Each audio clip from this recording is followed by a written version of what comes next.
Well, I see that people are trickling in. Thank you very much for joining our discussion this morning about contest of initiative, how to counter China's gray zone strategy in the maritime domain in the West Pacific, especially East and South China Sea. My name is Yun Sun. I'm the director of the China program and co-director of East Asia program here at the Stimson Center. Again, we appreciate your interest in the topic and joining us for this very timely discussion about one of perhaps the most important strategic issues between US and China on the security front today. So for the discussion today, we have an excellent presenter and two excellent discussants.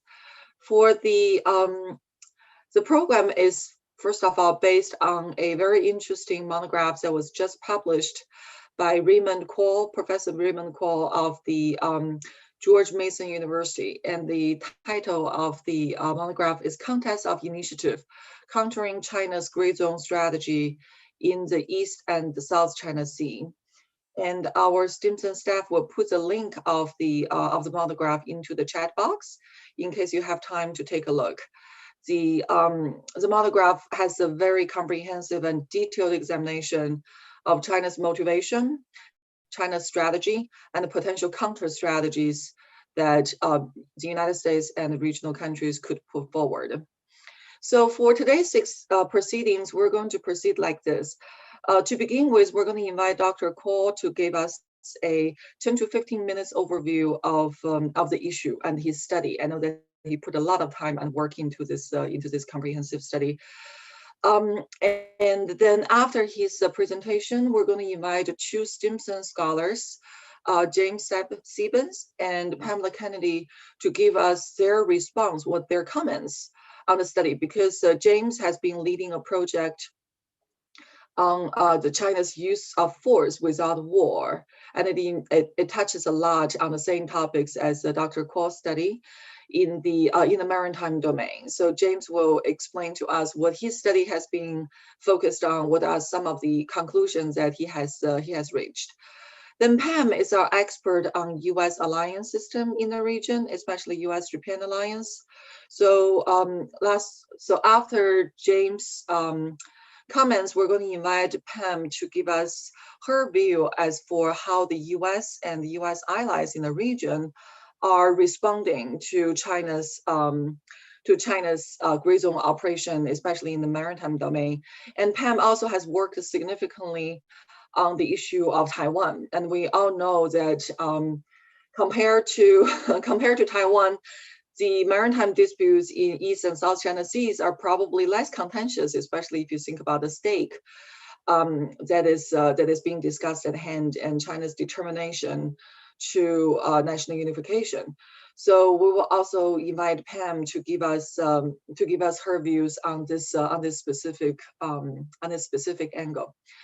So as a brief introduction, Dr. Raymond Kuo is independent political scientist researching international security and East Asia. He has already published 2 books, following the leader published by the Stanford University Press and Contest of Initiative published by the George Mason University Westphalia Press. He previously served as a tenure-track professor at Fordham University and the University of Albany, SUNY, as well as at the United Nations, the National Democratic Institute, and the Democratic Progressive Party of Taiwan.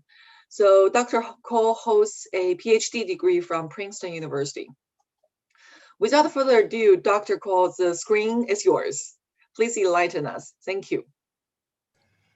Great, thank you so much, Rena. Thank you everyone for coming to the talk today. I'm delighted to be presenting selections from my monograph, Contests of Initiative. And so for my brief remarks today, I'd like to start off by the problem, China's militarized assertion of sovereignty over the South China Sea and parts of the East China Sea. So I want to answer 3 questions today. First, what is China's strategy? Second, what drives this strategy? And third, what can the US and its partners do about it? So the main problem here is that militarized assertion of sovereignty over these 2 waterways, founded upon a kind of legally dubious conception of historic rights. China's created a since 2013, dredged, I think, about 3,200 acres of land just kind of straight out of the sea to create islands, about 27 outposts scattered throughout these two waterways. Many of these have military bases that can be used to project power and support operations. And the goal here is to establish compliance with China's maritime rules and normalize Beijing's control and sovereignty over these two areas. Now, in terms of the stakes, there are some economic stakes. Control of, say, for example, the South China Sea would allow Beijing to exert its influence over the Straits of Malacca, where about 1/3 of trade goods flow through it every year. The South China Sea itself has about 4% of global natural gas reserves, and I think 1.5% of oil reserves. But the biggest issue, I think, is nationalism and the lack of a legitimate security settlement where not just China, but other Asian states can actually adhere to. And so how does China execute this strategy? In the monograph, I argue that's what I call a gray zone strategy. It's using subconventional capabilities in tandem with conventional capabilities, where the subconventional capabilities seize control and you're backed by the threat of escalation to military force. So you have two different types of forces working in tandem.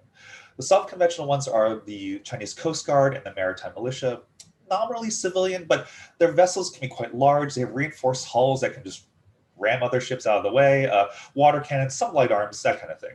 But they're backed up by the People's Liberation Army, the Chinese Navy and the Chinese Air Force. Those acronyms always get me. And so the process by which they do this is that Beijing seizes upon small disputes or changes to the status quo, and it tends to flood the operational area with superior subconventional forces that exhaust or drive away other countries' vessels. And once those vessels are gone, the Chinese can maintain control through island building, presence missions, patrols. And the reason they're able to do this is because they enjoy what's called escalation dominance. Barring the United States, China has the most powerful Navy and Air Force. And so, other states don't want to escalate to conventional power or conventional military force because you'll engage the Chinese Navy and Air Force. So they keep it at the subconventional level.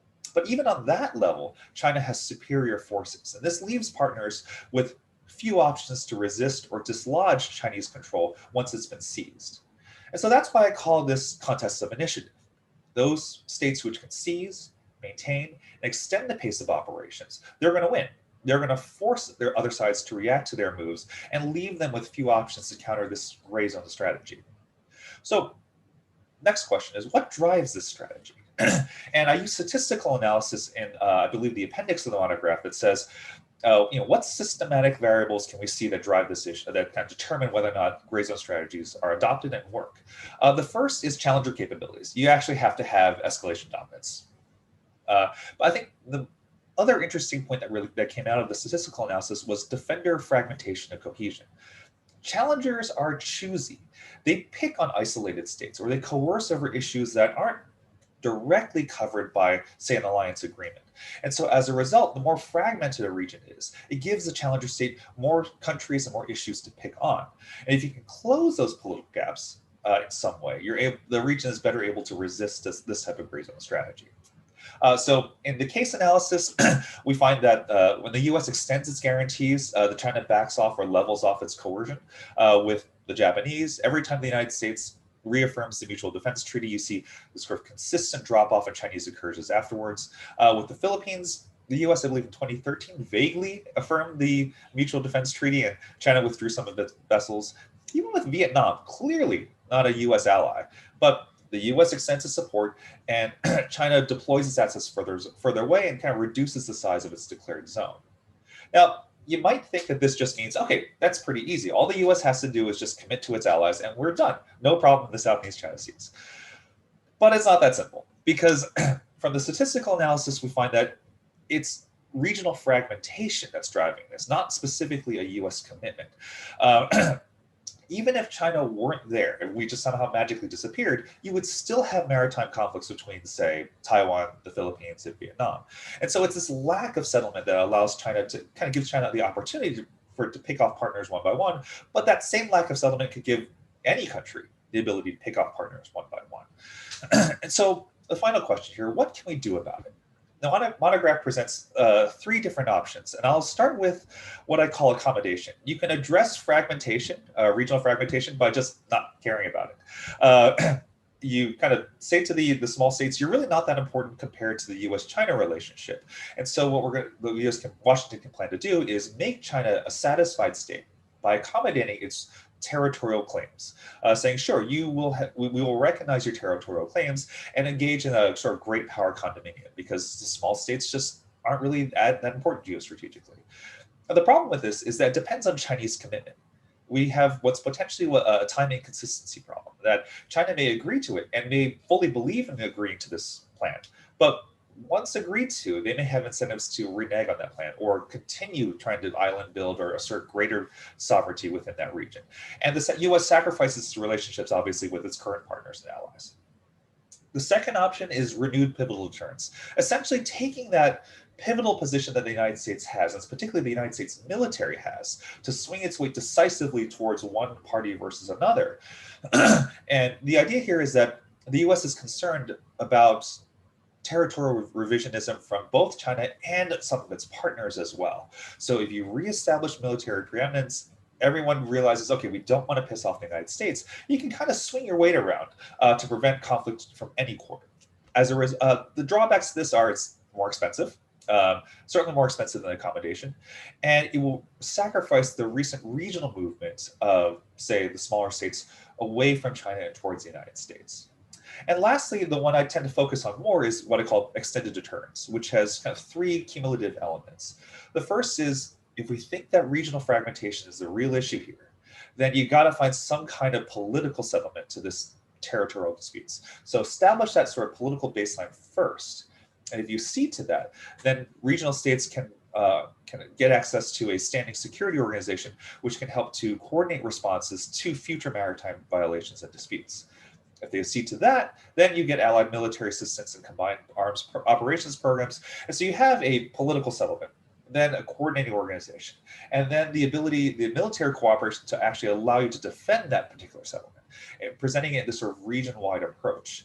And I think that's important because China tends to view these maritime sovereignty issues through a unified regional lens, whereas the United States tends to view it a little bit bilaterally. It's incursion in the Senkakus is just a U.S.-Japan kind of issue. Incursion on the Scarborough Shoal is just a U.S.-Philippines issue. This extended deterrence strategy matches or aligns the strategy with the overall regional scope of the challenge. Now, the drawbacks to extended deterrence, it increases the risk of U.S.-China confrontation and possibly war, which is obviously bad. But it also, at least in my opinion, is the option that will be best able to close those political gaps and allow the region to prevail against this kind of gray zone challenge. So with that, I just want to thank you all for coming, and looking forward to the discussion and your questions. Thank you, Dr. Cole. You successfully covered such a big topic within 8 minutes, which is really impressive.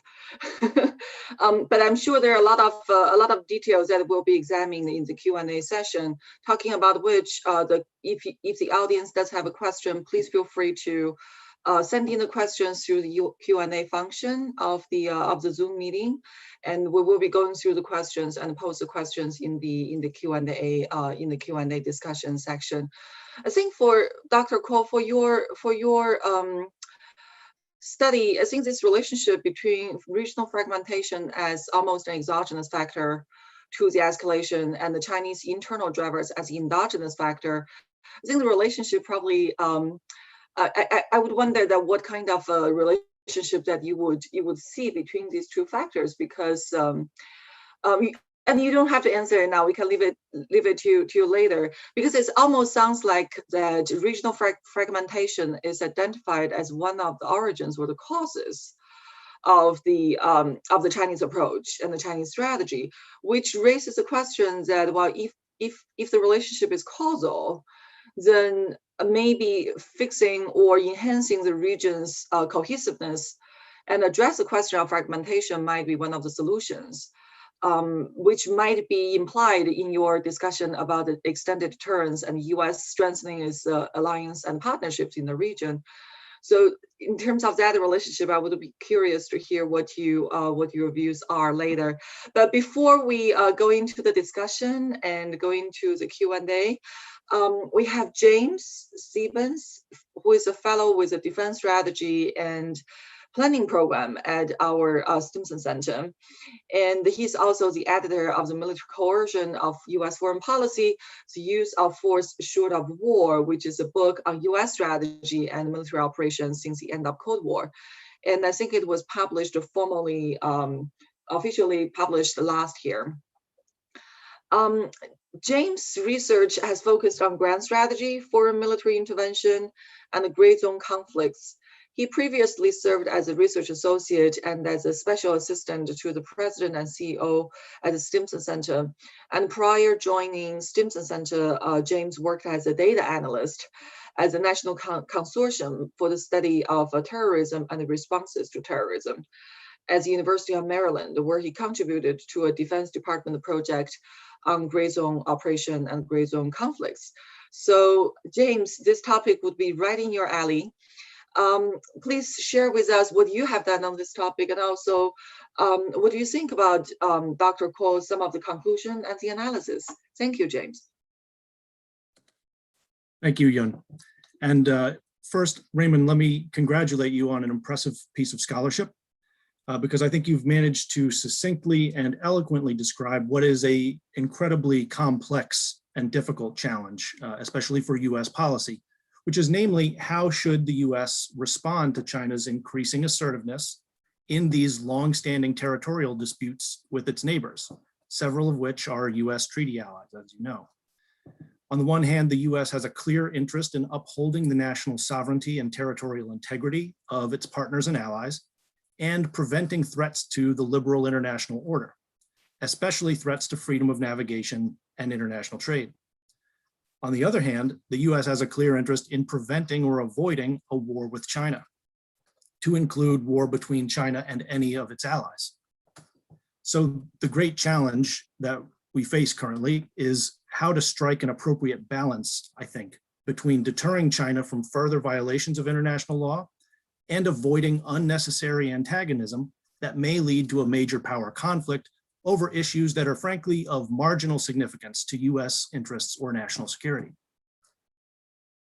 So China's recent actions in the South China Sea are often characterized as revisionism.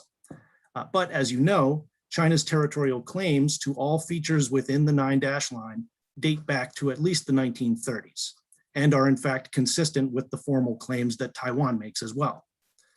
What has really changed over the last 20 years, and actually more recently in the last decade, is China's ability to effectively patrol and enforce those claims. China has stepped up efforts to enforce its own rules in the region, and following the path of least resistance, it's seeking to fulfill its nationalist ambitions to restore itself to regional preeminence. China is selectively disregarding international law, intercepting and harassing foreign vessels, civilians, law enforcement, and military alike, that are often operating within their own national EEZs. But these are also waters that China considers to be within its jurisdiction. You cited a number of good examples of this in your book, such as the 2012 Senkaku nationalization crisis or the 2013 standoff over the second Thomas Shoal. As Yun mentioned, my colleague Ryan Lucas and I have been working with a small team of researchers with the Defense Strategy and Planning Program here at the Stimson Center to catalog and study this kind of military and paramilitary coercion by China. Building on our prior study, Military Coercion and US Foreign Policy, we're seeking to better understand China's means, motives, and opportunities, and to assess how successful China has been at achieving its goals. In this effort, we've identified more than 200 discrete actions and more than 450 policy demands that China has made since the year 2000, using some element of its forces to coerce another country. One of the key developments we've seen is that China is taking pains to develop maritime law enforcement capabilities to enable it to better assert control over maritime space, to regulate economic activity in these waters, and to deter and sometimes physically prevent foreign vessels from conducting economic or military activities near China's claimed territories. It has largely relied on Coast Guard and maritime militia forces, as you point out, because it doesn't want to escalate these disputes to the military domain if it can be avoided. China wants to enforce its existing claims through constabulary power and uses force coercively to convince its neighbors to respect its claims and abide by its rules. In short, China is seeking to create a regional order in which it is the central power and holds sway over the commons in its periphery. Now, clearly, China has had some success in getting its way through coercion. It has effectively gained rights over the Scarborough Shoal and has successfully warded off Philippine vessels from a number of other features within the Philippines EEZ. For example, in 2011, Chinese forces intimidated Philippine fishing and gas exploration vessels near Reed Bank. And at Sandy Cay and Thitu Reef, Chinese forces have intimidated the Philippines into giving up or delaying efforts to make physical improvements to those features. China's ongoing maritime occupation at Whitsun Reef is another troubling sign of China's will and ability to sustain expeditionary maritime gray zone operations. It has also consistently harassed US vessels conducting freedom of navigation operations or conducting surveillance near the Chinese mainland or its claimed territories. But as much as China has deterred some actors like the Philippines from exercising some of their legal economic rights and privileges in their own EEZs, China has not been able to compel any actors to formally acknowledge or accept its territorial claims through the use of this kind of maritime coercion. So in short, for all of its investments and efforts in the gray zone, it seems as though China has not really gained much by way of formal concessions, at least thus far. Instead, what it has certainly done is accomplished the rapid alienation of most of its neighbors. And now regional parties increasingly look to the United States for protection from a visibly aggressive China. So one of the questions that your prescriptions raised for me, or your strategic options, was whether or not they really are mutually exclusive options. In some sense, the United States has already reached accommodation over the issue of Taiwan. The United States is taking a back seat of sorts to the Philippines in its sovereign right to negotiate its own relations with China. And while it has a treaty, mutual defense treaty with the Philippines has essentially foregone its right to escalate and enforce its own territorial claims in favor of reaching an accommodation that the United States is not in control of. At the same time, the US has doubled down on its investments in security in the region and has clearly expressed its willingness to support its treaty allies in their territorial disputes with China.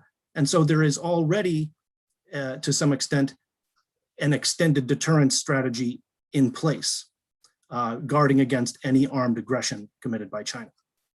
The question really is when US treaty allies choose to make a stand for their own territories.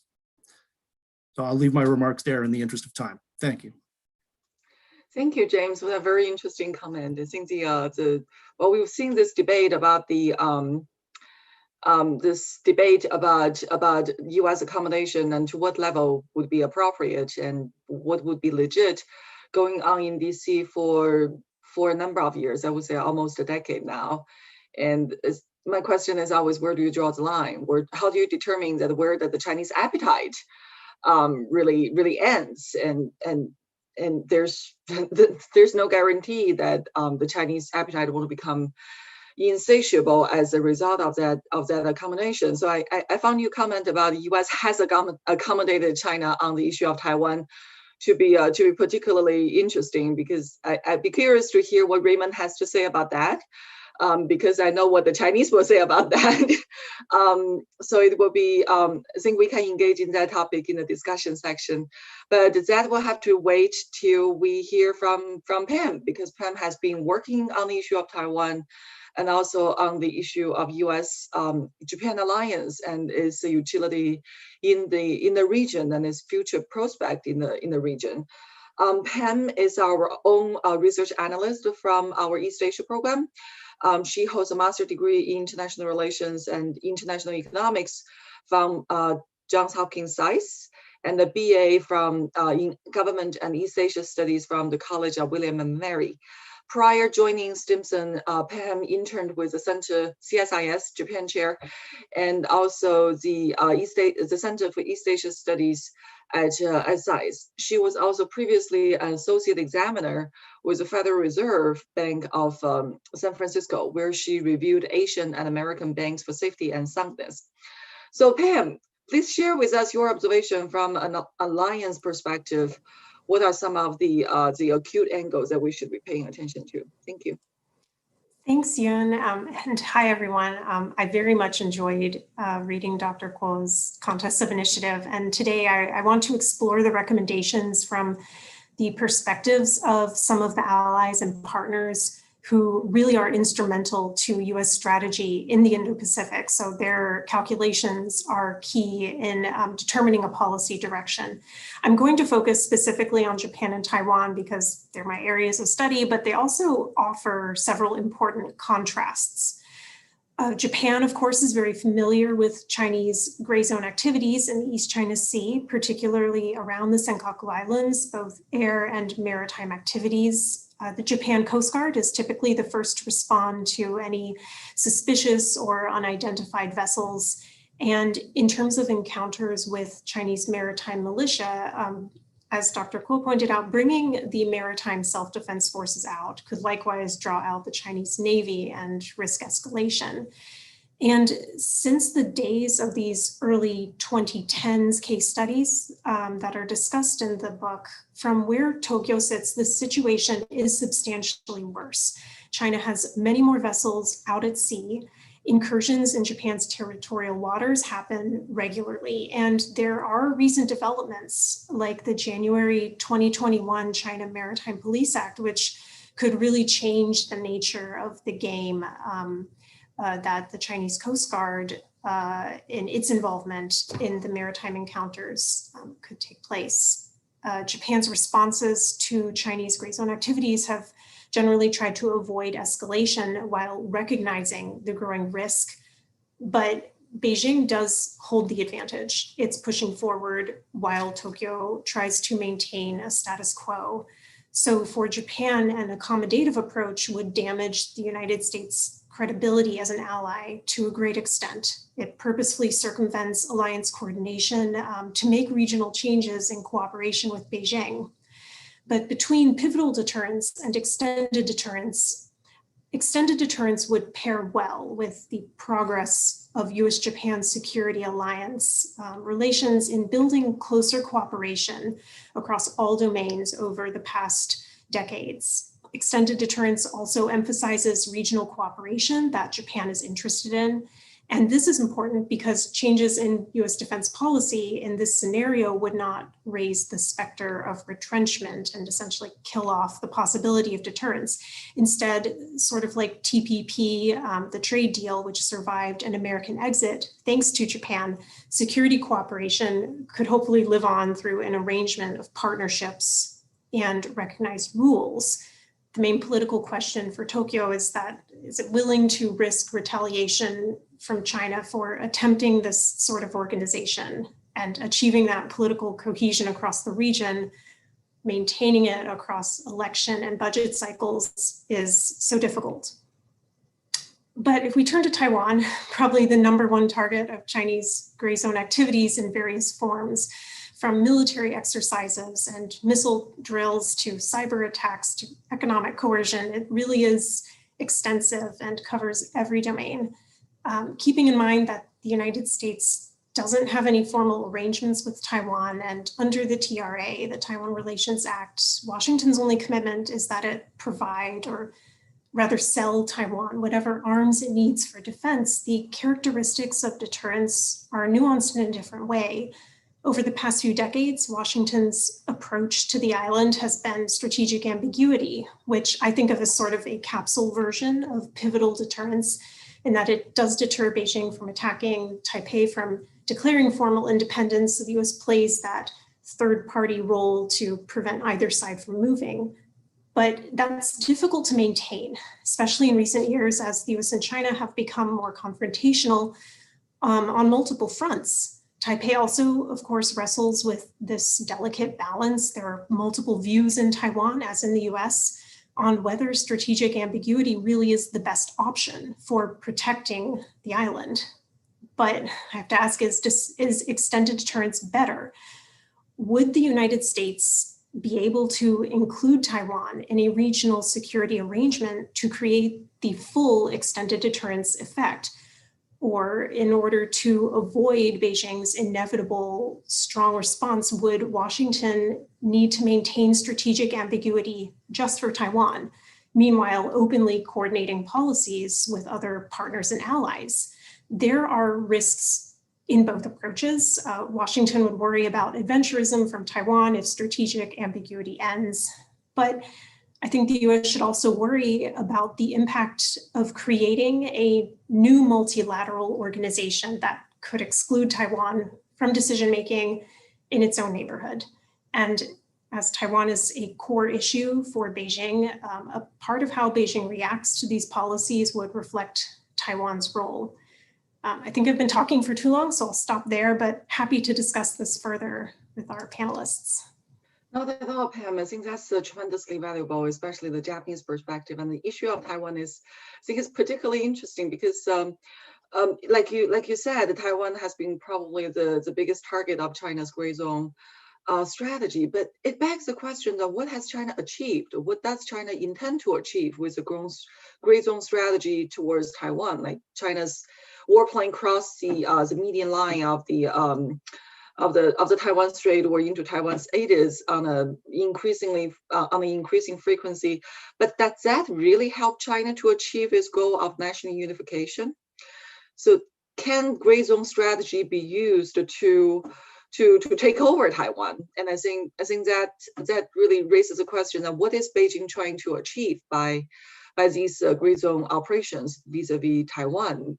And some might even argue that is for punishment purpose, that if Taiwan does not behave, we're going to violate your territorial waters or violate your airspace on an increased frequency to show you that how angry we are.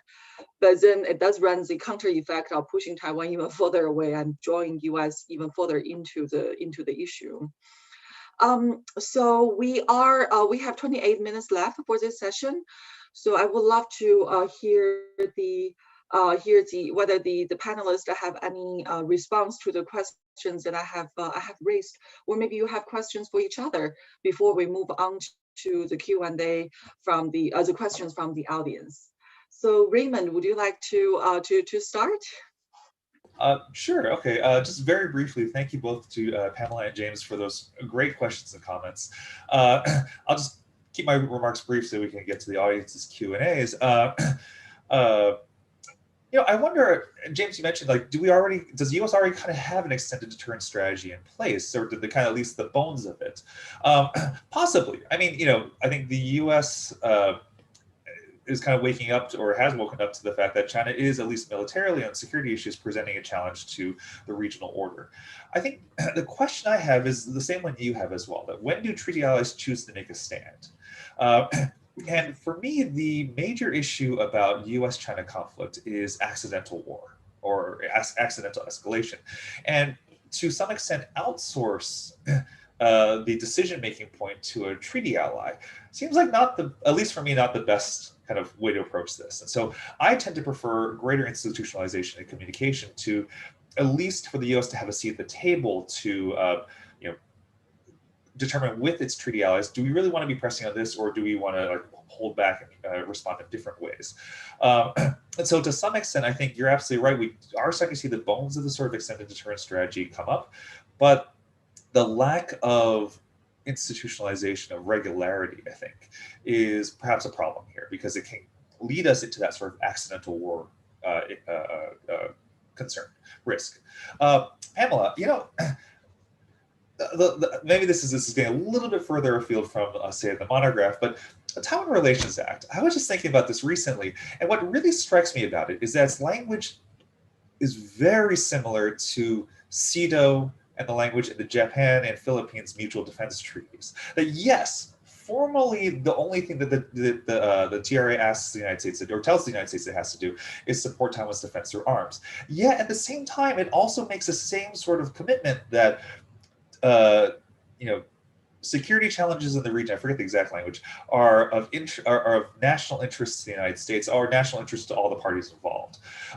So I, to some extent, wonder how much of this is interpretive, or especially for an executive level interpretation of what do we want to pick and choose, that there might be enough ambiguity, or there might be enough, not even ambiguity, enough language just within the TRA for a president to be like, you know what, we're just going to focus on arms sales. Or we're going to escalate because the TRA gives us the kind of at least rhetorical or verbal cover to say, oh, we're going to treat this more like a genuine alliance. I think that issue that contributes and exacerbates the strategic ambiguity question. I'm happy to talk about that further, but at least for me, I tend to think of strategic ambiguity as dependent on two things. One is the revisionism of your partner, and then two is the strength of your challenger. And so right now, as we're seeing China's strength increase, and I would dare say that Taiwan's revisionism has decreased. That, at least to me, seems like you're removing you no longer worry about conflict from both sides. You're more concerned about conflict from one side. So maybe an extended deterrence strategy is better. But I think the points you make are very well taken about, like, well, how would China respond to that? They probably would be pretty angry. And it's probably not helpful for Taiwan for that to be the case, but happy to discuss that further. Thank you, Raymond, for that comment. I think the question as well how China will respond is a key one, because I think the Chinese will argue that if you dare, we're going to move in, and we're going to do exactly what you are trying to prevent. But then that begs the question: are they going to win? Do they have the capability? Is that a war that they will eventually prevail, and at what cost? That I think that's the essential question. So I think the debate about the strategic ambiguity versus strategic clarity does not just end with what China will do. Is also we have to play out the conflict scenario quite a bit. James, wonder whether you have any response to what Raymond just said. Sure. So I'll take the two issues separately, as I would sort of advise the United States to do as well, which is to say we have on the one hand, a 2016 International Court of Arbitration decision that ruled in favor of the Philippines regarding the contested features inside the 9-dash line, but the 9-dash line has essentially been ruled as a inadmissible mechanism for territorial delineation, right? So in that instance, the United States is clearly in the Philippines' corner regarding any armed aggression that might occur targeting Philippines territory. But the Philippines has a leader currently who has decided to essentially abstain from confronting China over the issues of their rights to exploit economically Filipino territory.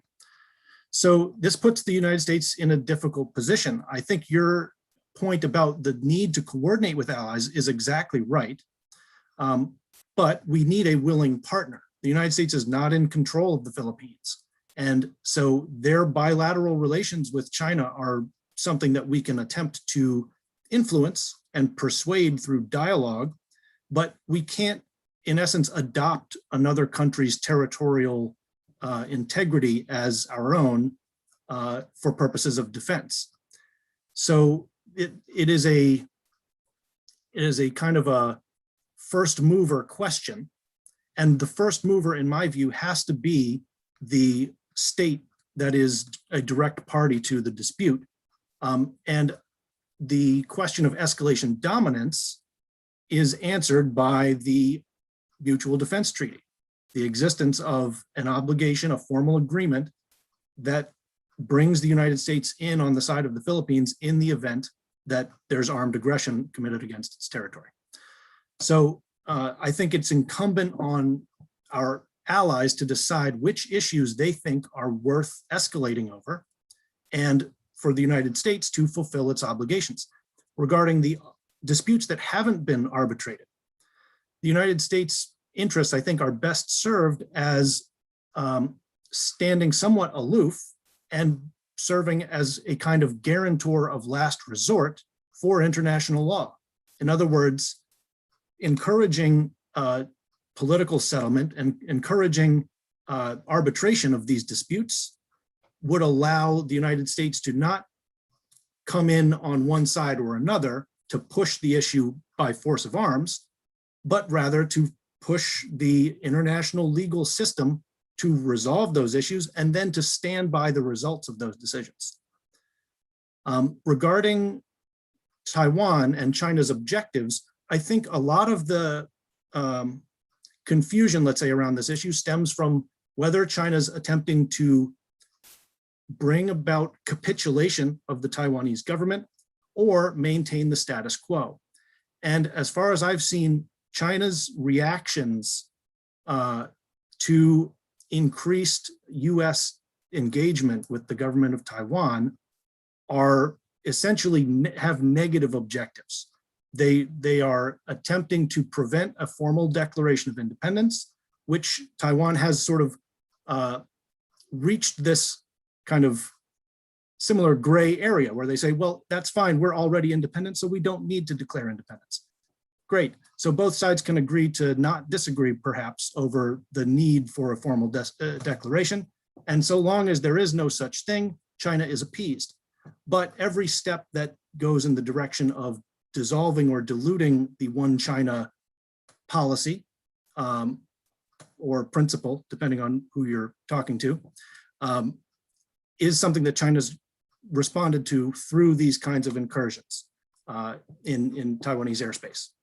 So a lot of the patrolling activity is actually, I think, targeting the United States as much as it's targeting Taiwan.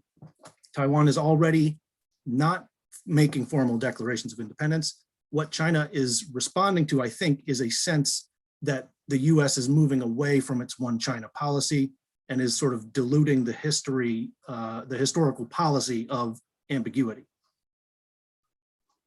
Thank you, James, for that response. I would comment that on the issue of the Philippines, the Filipinos probably feel very strongly and differently about what happened in 2012 over the Scarborough Shoal and how they felt that U.S. did not cover them as allies. And I guess a counter argument could be made, like you pointed out, that well, the allies will have to pick and choose which battle that you're willing to stand up for. And I think on that, the comparison can be made with Japan. You have a two finger? Yes, just very briefly. So in our prior study, we found that in the instances where the US deployed or used military force to counter moves that China had made, for example, in 2016, when China looked like it was going to attempt to militarize or build out some kind of installation on Scarborough Shoal, the US conducted a number of exercises and patrols to discourage that behavior, and China basically backed off.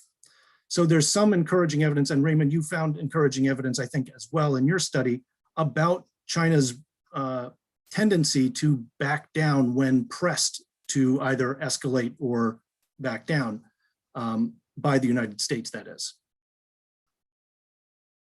Well, terrific. Pam, what do you think, especially on the issue of Japan and Taiwan?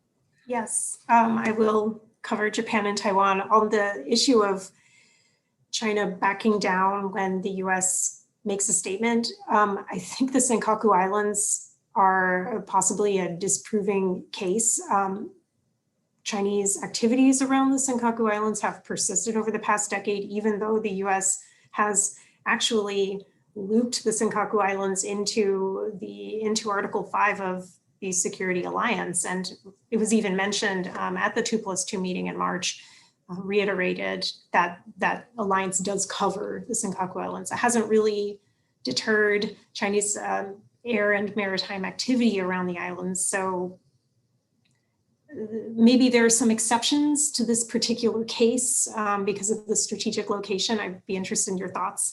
I'll go back to Raymond's question about revisionism in Taiwan going down. That was a really interesting point. I think there is an argument to be made that there's less of an impulse from elements in Taiwan to move in what China would consider a revisionist direction.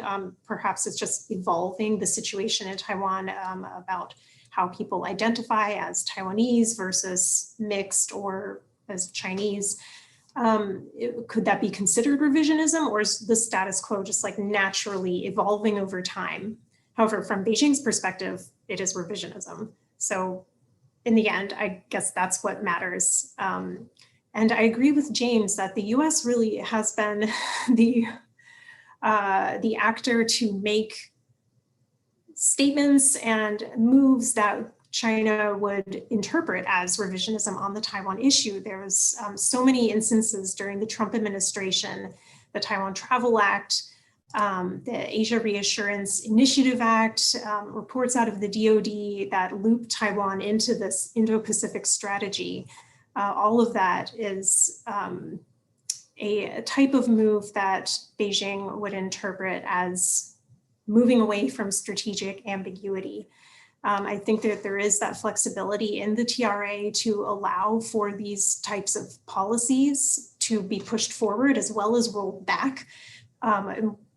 Perhaps during the Biden administration, we will see some efforts to moderate or calibrate the policies a bit.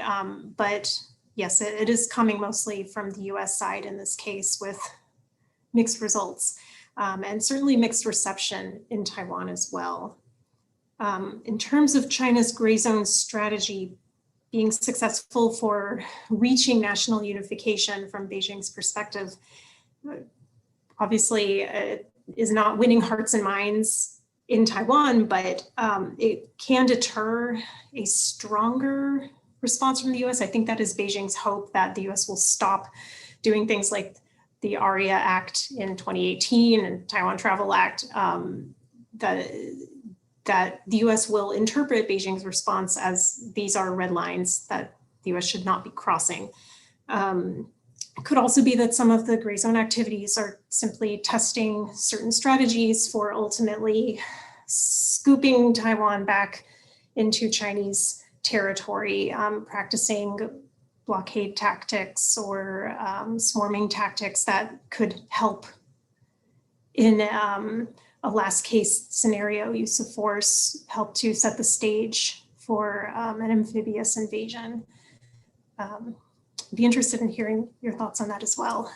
In terms of Japan and Taiwan, just briefly, Japan and the US do share a lot of the same perspectives of the East and South China Seas, sort of geostrategic importance, but Prime Minister Suga was careful to point out after the 2+2 meeting that Japan is not going to simply rush to aid in Taiwan. And the Japanese constitution would only permit Japan's involvement if there is some element of a Taiwan contingency that is directly impacting, threatening the Japanese territorial area.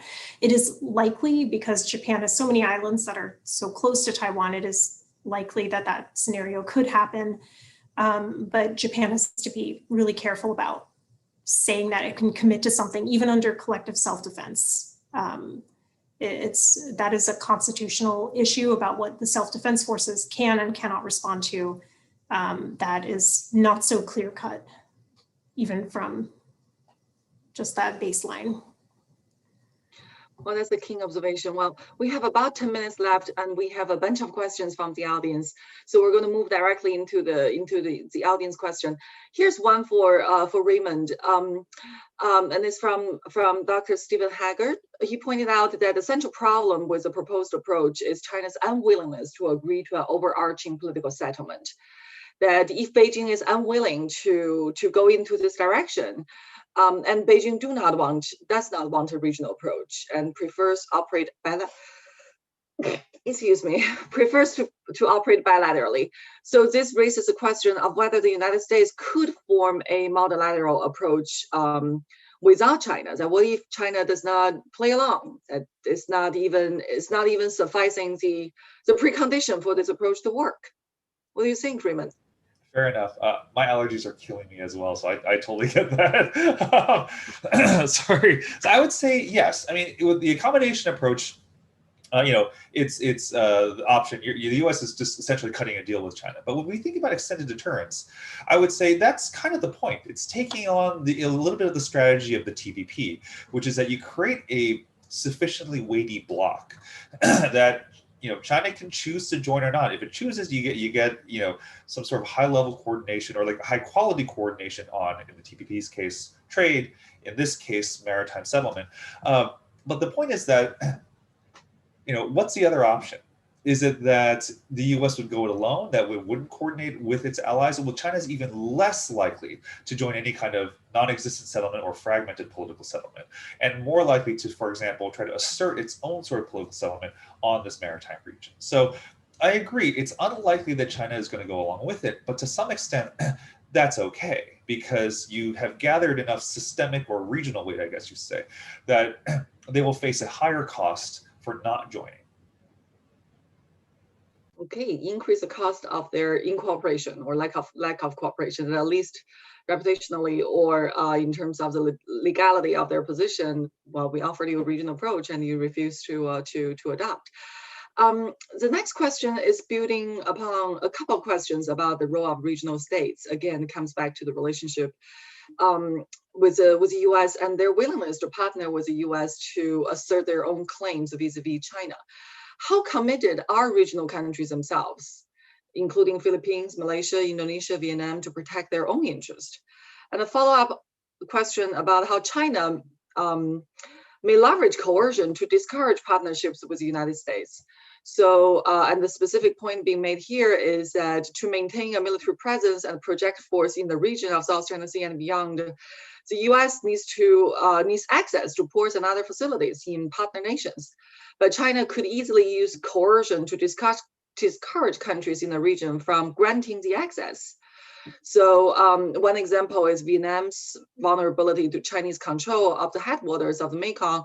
So China has different leverages and pressure points that can force regional countries away from collaborating or cooperating with the United States, will provide the necessary facility that the U.S. will need.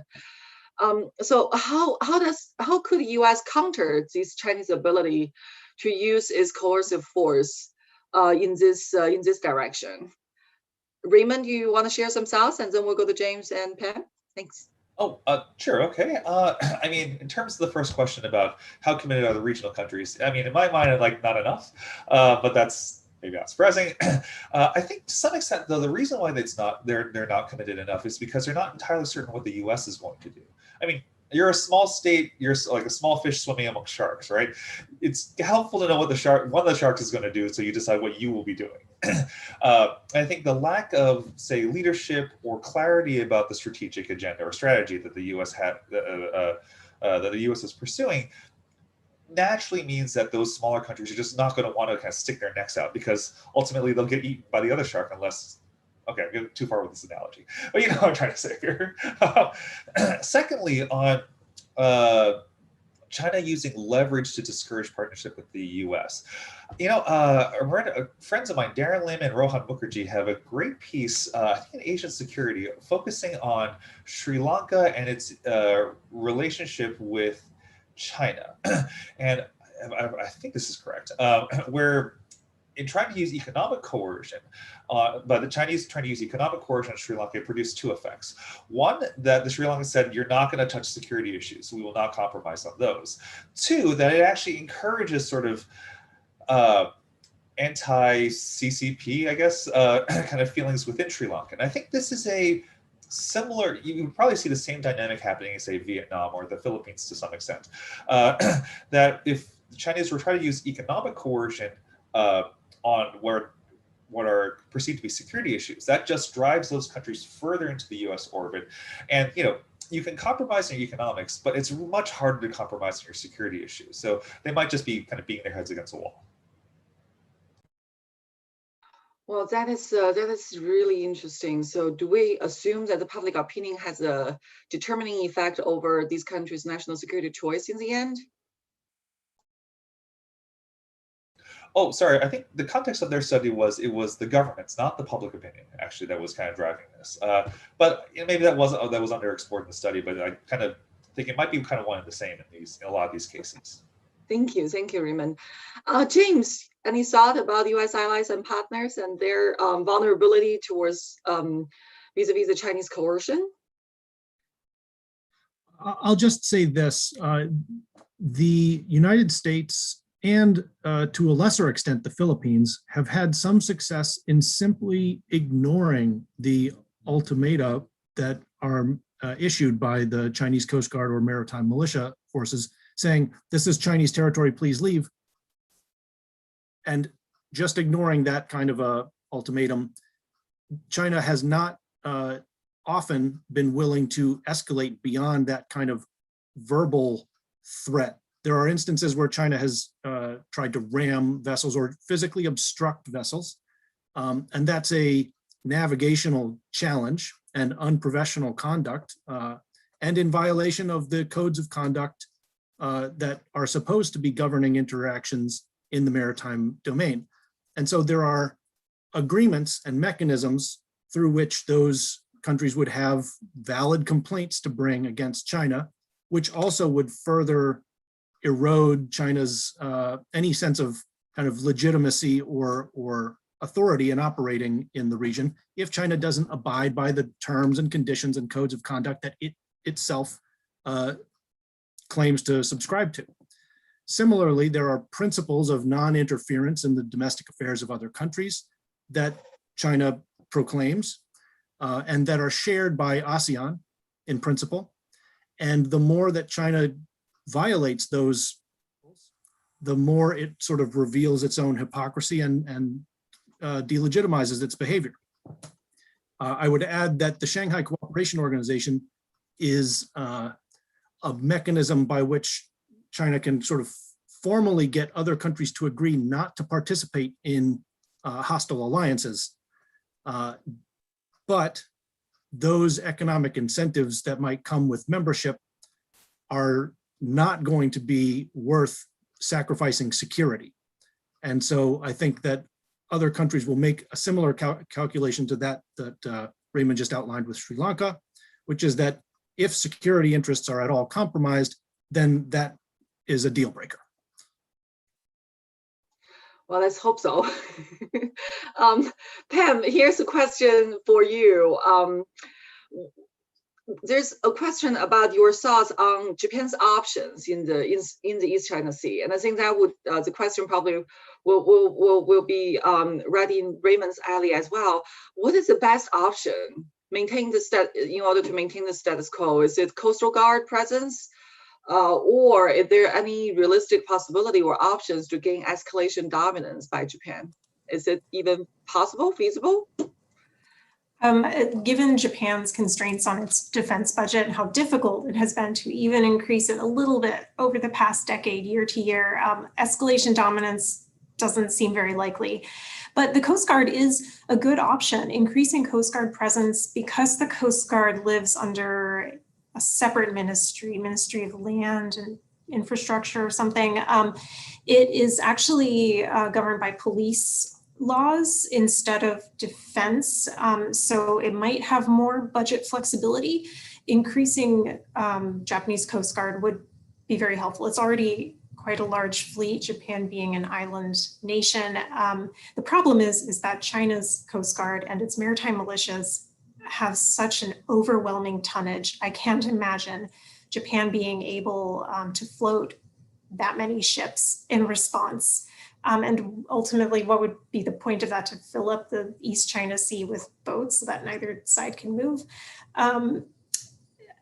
Probably it's important for Japan to increase both the Coast Guard presence or Coast Guard strategy to ensure that the maritime self-defense forces are also as robust as possible at any given point, but also to increase cooperation with the US Navy. And this, of course, is something that Japan does regularly because of the close cooperation between US forces, Japan, and the self-defense forces. So I think that there are several options there. The problem is just that China's naval buildup militia buildup over the past few decades has been so overwhelming. It would be very difficult to meet it force for force, so it does have to be done asymmetrically. That's a great point. The asymmetric capability. Raymond, would you agree with that assessment? Oh, absolutely. I mean, I think it's not just Japan, but most of the region. Everybody. The United States, to some extent, is playing catch up on like this sort of shipbuilding. I mean, although I'm reminded of the thing I kind of take solace in, perhaps, is Michael Beckley, in his book from a couple of years back, says that the regional states in total actually have equivalent numbers of vessels and tonnage on the sort of sub-conventional level. So we're talking about coast guards, maritime militia, which I think is emphasizes the need to coordinate on a region-wide level as opposed to kind of a bilateral level. Also, I would say you should, one issue is often manpower and monitoring, right? So lean in towards those the comparative advantages of technology with, say, unmanned platforms and ideally at some point AI for processing the signals and information that these platforms are picking up and then making better decisions about how to, how you can respond to those things. Well, that's great advice. And I think that's a great discussion too. Thank you so much for your contribution to this very thought-provoking and stimulating discussion. Certainly very difficult issues, and there's not one answer that's being floated, and which increasingly made this type of discussion important. So well, on behalf of Stimson, we thank Dr. Raymond Kuo for joining us and sharing with us his research and his analysis on this important issue. And also thanks to James and Pam for sharing with us your observations and what you have been working on related to this topic. I hope the audience has found this discussion very interesting. Again, please keep a close eye on other related programs from the Stimson Center on China and also the broader region and the defense strategy. Please well, I guess we won't be able to see everybody, but thank you very much for your contribution today. With that, the meeting is adjourned. Have a good rest of the day. Thank you.